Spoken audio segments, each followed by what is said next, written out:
представя предмета на опазване на защитените зони в областта на въздействие на плановете, програмите, проектите или инвестиционните предложения.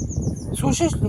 Степента на въздействие върху местообитание и популация на видове, предмет на опазване на защитените зони в областта на въздействие на плановете, програмите, проектите или инвестиционните Кой има там, бе, Бруни?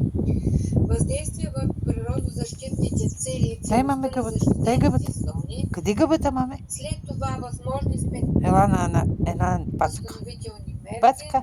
наличие на Даваш ли алтернативни пацка? решения и свързаните с тях възможности Дай. за промени на планове, програми, проекти и инвестиционни предложения. Здрасти, маме. Отбелязва се като следващ раздел наличие на причини от първостепенен обществен интерес Ема красиви, за моми. реализирането на тези план, програма, инвестиционно